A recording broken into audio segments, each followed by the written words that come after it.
Hi there, my name is Bex Woolfall. Thank you for inviting me along to your conference today. We'll be talking about the evolution of the internet and how consumers use technology and the impact on our lives today. In 1960, media theorist Marshall McLuhan predicted the global village, a world interconnected by an electronic nervous system. Today, Marshall McLuhan's prediction is a reality. The very first connections between government departments and researchers were in the 60s and have evolved into one interconnected world today. The internet continues to evolve minute by minute, but there are several innovations that have marked its evolution in recent times. Internet access has rapidly evolved, with well over half of the world's population accessing the internet today. Figure 1 illustrates this rapid growth trend between the years 2005 to the current day. Figure 2 is an example of the global village. Internet penetration is across the world, with Northern Europe having the highest penetration at 94%. From wearables, streaming sticks, consoles to smartphones, there are many ways people access the internet today. Yet, mobile phones are the world's preferred choice currently, accounting for 52% of the world using their mobile to go online. Device usage, though, is more complex than this, as many consumers are multi-platform and use a combination of devices. The average consumer owns 3.64 connected devices. Consumers search for information on the internet in a variety of ways.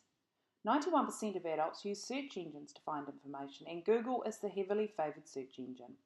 Google's that popular that terms like Google is your friend has become common speak in everyday language.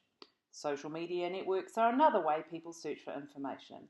Seeking recommendations, for example, has become a common term used on sites like Facebook. And while we're on the topic of social media, we cannot ignore its impact over the last few years.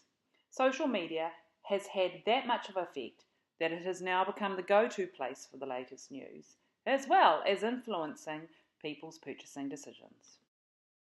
Global consumers buy online across all categories. However, consumers still have a preference to buy in-store versus online for most categories. A modest growth of 8.8% of total retail spend is forecast for 2018 versus 7.4% in 2016.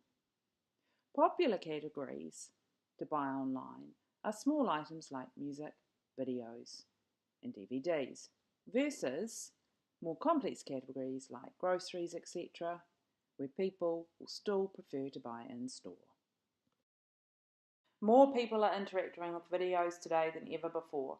Figure 3 illustrates this fact, showing video accounting for half of the ever-growing internet traffic. And according to Cisco, global consumer internet video traffic will account for 80% of consumer internet by 2019. So, let's wrap up the key trends over the past few years. We've seen the rise of mobile surpassing the usage of PC and laptop.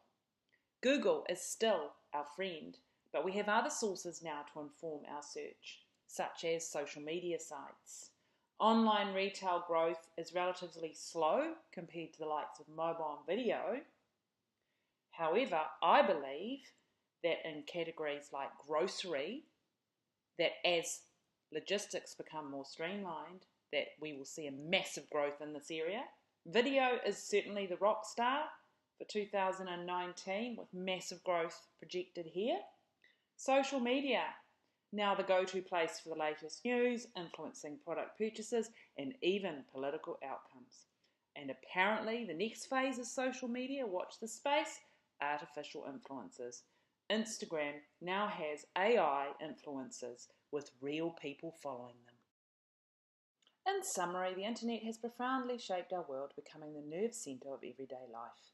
Key trends include acceleration of mobile device usage, rise of social media, and video consumption.